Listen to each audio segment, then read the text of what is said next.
surrounded by two amazing social media gurus. On my right is Mick and on my left is Jim Hickey. Hello. Howdy. How y'all are? Today we're talking about joint ventures as it relates to list building. On Margarita Friday. On Margarita Friday. That's right, Margarita Friday. Sorry, I didn't mean that. These boys. Yes. This is called the Margarita Friday show in case you didn't know that. Cheers. So Mick, All right, would you start us with what list building is and just defining that? List building is just acquiring customers for your business. And then joint ventures, since you're here, would you tell us what joint ventures are as it relates to list building? Well, joint ventures I see is where I've got a list and say Mick's got a list, and he's got a product that he wants to promote out. So him and I will partner together with our lists. And my list is 5,000, his is 10,000. We can reach 14,000 people, and then we share on proceeds. There's some system there where you can, see what leads come from where, and then you can joint venture on a product. And if you have and this is mainly we're talking about internet-based products to sell, but it can be used for anything really. How about a car wash? You go to the car wash and you get a 25% discount from Jiffy Lube down the street for using that car wash. And so what Jiffy Lube did was say, I'll tell you what, for all your customers that are going through that car wash, if you give them this 25% discount for my Jiffy Lube to give them oil changes, I'll kick you back on the back end. Either I'll wash all your guys' cars for the year for free, or I'll actually give you a percentage of your customers that come in and bring in that coupon. Okay, now let's tie it back to the internet world. So something like a teleseminar series would be how you'd start the link sharing. So you've got 10,000, he's got 5,000, you bring it together, you've got 1,000 shared, so you've got 14,000 total you're reaching. The thing you're going to offer them starts with a landing page that shows them what you have. Well, you could. I think the easiest way to explain that would be you start knowing that there's certain names out there that are in the same genre or niche that you're doing. And how can I build my list? I've got 1,000 people on my list. How can I build that list to 2,000 or 10,000 or 100,000? And maybe I'm on Facebook and I start seeing Jim out there and he's selling his stuff and he's got this product. I'm like, wow, that's really similar to my product.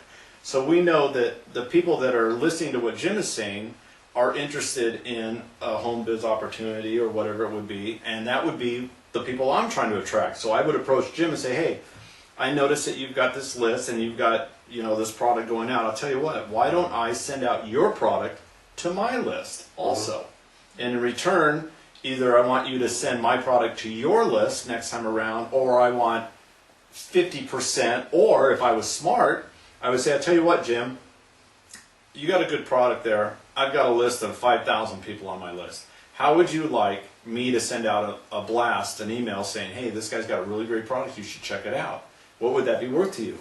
Jim would say, I'll tell you what, I'll give you 100% of what the product sells if you send it out to the list. Because Jim is thinking way ahead, and he's saying, I'll tell you what, I just want his list to build my list, which allow me, once I get his customers, now I can send out an email thing to his customers, and I've just gone, yeah, for future. So a lot of these guys will say, I'll tell you what, it's not really list sharing, but it is in a way. I'll tell you what, you blast for me to your list, and I will give you 100%, because basically what you're doing by giving them 100% is you're getting their customers that you can send your offers to down the line. Yeah. So I've got a little pros and cons on that in a way, because if you have a nice big list of people that you've built, they built it on your brand, they trusted you, they signed into your list, and then if you start promoting other people's products at a high level or repeatedly, aren't you kind of tainting your list and just all of a sudden you may start to look like a used car salesman pitching the next biggest thing, and won't that hurt your credibility? Only if you're a list whore, I mean, there's two ways. That's a really, really good point. Yeah. The way I would look at it is I would only send something to my list that I would use myself. Right. Because you have built that credibility and that trust factor. Mm-hmm. So by sending them just junk for you to make a buck, yeah, you're a list whore. That would suck. I definitely wouldn't do it. Right. But on the other end of the spectrum, the pro of that would be you're sending out a product that just smokes. Imagine someone that can teach someone how to drive 5,000 people to their list in 30 days. Would that be of value to your customers? Right. Absolutely. Do you look like a hero for sharing that information? Absolutely. Good point. Yeah.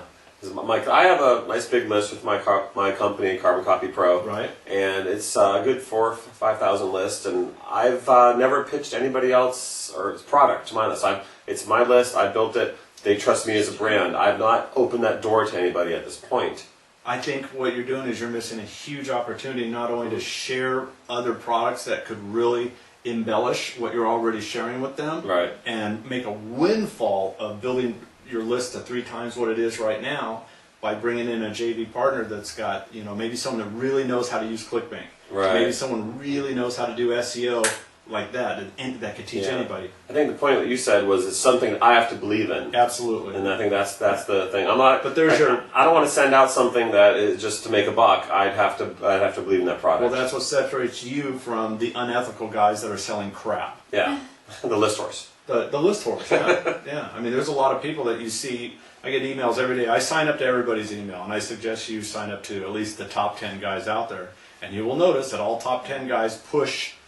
You'll see one product. They all share. Okay, whose turn is it this week? And they all go by. And that's the way it works. That's the way you make big money and you build big lists. And once you get the list up to 100,000 to 500,000, which it will happen, you will get a list like that. You can pretty much send an email, make yourself 10 or 20 grand in an afternoon. It's that easy to do. But you're crossing into that gray area. Are you just known for just any offer that comes along and you're sending it out? That's what I was afraid of, is to Then be don't that do it. guy. Yeah, don't be that guy. Yeah. Yeah. I think it would be nice to have something different though. I've gotten, just to be the customer, I've gotten your emails for the last several months. Are you bored with them? And they're always Carbon Copy Pro, which is a great tool, but for me, I know it's just not the right time for me to do that. Right. And you introduced me to make more at a seminar, and his product is something I needed right away. The Home Business Success Kit was in my budget. It was something I could do right away. I could share it with my mom and show her what to do. And so if you offered that to people like me who are like, I'm not quite ready for the Carbon Copy Pro commitment, which is a great product, but I can do something smaller, and your Home Business quicker, Kit is a great starting program for Right. getting comfortable with. Like my mom just got comfortable with eBay. She made 160 her first day on eBay selling Scores! linens. Yeah. So she's a great success story. Your mom's a great success story. Yeah. And so his program is just very good for people who are new to the business. Yeah. And what you could do is use my program as a downsell. Yeah. You know what, maybe this just isn't right for you right now, but if you'd really like to get your foot in the door, may I suggest this? This is a great way to get started for less than $200 or $100, whatever the price is that week. And once you get this thing going, now that person's going to get in the door. They're going to go, wow, this is great quality. This is worth 5 times the price. Guess who the hero is? Jim Hickey, the messenger. Right. And now the next time he sends something out for Carbon Copy Pro, the guy's going, I think I'm ready for this. Not only have you nurtured a sale with trust, you've already given him a product that blows his doors off, that was incredible value. That I think it is more likely that he would step up because you've just boosted that trust factor to 100%. Right. You already gave him a product for a phenomenal price that was a great product. So the next thing you're selling, it's got to be good. Yeah. And then I can even say that I hang out with Mick more on Margarita Fridays. There you go. Cheers. Special appearance. I switched to beer. Oh, you did? What's up with that? Well, very good. Yeah. Our alarm's gone off. So hopefully you guys have learned a little bit about list sharing, the pros and cons. Joint ventures. Yeah, joint ventures. I think it's all in how you look at it. And I think Jim made a very valuable point. Would you sell it to a friend or your family? Mm-hmm. If you wouldn't use it yourself, absolutely don't sell it to somebody else. Yeah. Right? Very cool. Exactly. All right, See you guys again. Thank you, Mick. Thank you, Cheers. Jim. Cheers.